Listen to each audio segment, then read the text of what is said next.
Joining me now, Congressman Eric Swalwell, member of the House Judiciary and Homeland Security Committees. Thank you for being here. You just heard from Hegseth. On the one hand, he says that the Iranian Navy is at the bottom of the sea, that the Iranian Air Force has been destroyed, two of the objectives he laid out yesterday. But then he says this war has only just begun 4 days in. Is this a contradiction to you?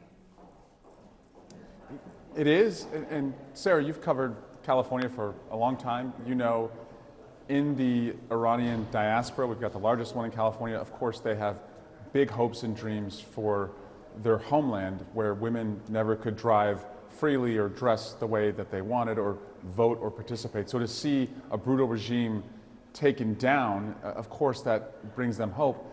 My job in Congress is to make sure that there is a plan. And it looks like right now there's not a plan. And if you look at Donald Trump and anything he's ever worked on, like healthcare, where he said there was concept of a plan, we don't even have a concept of a plan here. And he was asked, the president, the other day about his plan for Iran, and he referenced his ballroom and the golden drapes that he was going to be bringing for it. So if you just think about that for a second, the president of the United States has more planning put in place for drapes and a new ballroom in the East Wing than he does for a war in the Middle East. Let me ask you about something Hegseth also said and what retired Brigadier General Steve Anderson responded to. He talked about the fact that they have all the weapons, Hegseth, that they need and can sustain this as long as they need to. Here is what Brigadier General Anderson said about that.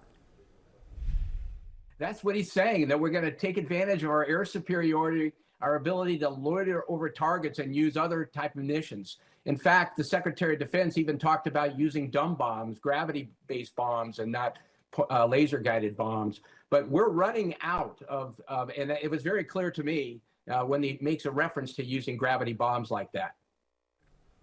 So we talked about running out of precision munitions. What is your big concern, knowing that we still don't know the answer to this, but knowing that there was an attack on a school that killed school children, and now he's saying that it appears that the U.S. is running out of precision munitions. What does that mean to you? So of course, well, to me, it means that we risk the lives of American soldiers who are in the region if we cannot defend them from Iranian drones that continue to fly into our bases all over the region. Two, of course, I worry about innocent Iranians, and I worry about other partners of ours, like Israel in the region, who could be affected. And this is what I mean when I say when you don't have a plan, the Strait of Hormuz is closed and oil prices go up for everyone, including Californians. When you don't have a plan, the slain leader's son in Iran makes his own plans to take over, and so you would see just the continuation of a brutal regime. When you don't have a plan, you have Americans stranded in the region. And I'm fielding phone calls from Californians who are stuck in Dubai, who are stuck in Doha, who have no plan or no government response that would get them home. And so this is why you have to have some planning in place, because we have a long history, Sarah, 75 plus years of being in the region, trying to change regimes and always failing.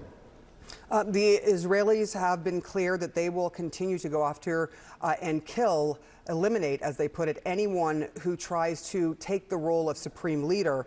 And I'd like to get your thoughts on that. If you, when you hear that from the Israelis, whether or not you think that is a legal tactic, that whether it follows international law or not, and if you think the United States should be a part of that as well.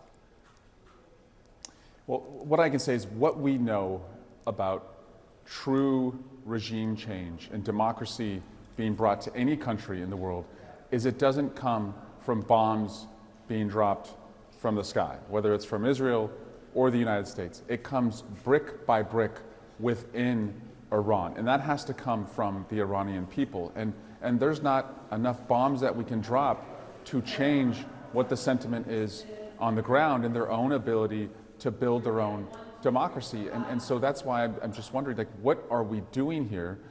What was the justification and the imminent threat to the United States that warranted us putting so much of an effort and declaring war on Iran? And what is the long-term plan here? Americans, we are optimistic people. We, of course, will support, our military, but we want to know, are you just putting them in harm's way, and are we repeating mistakes that we've made over the past 75 years? Representative Eric Swalwell, thank you for joining us on this day. John? My pleasure.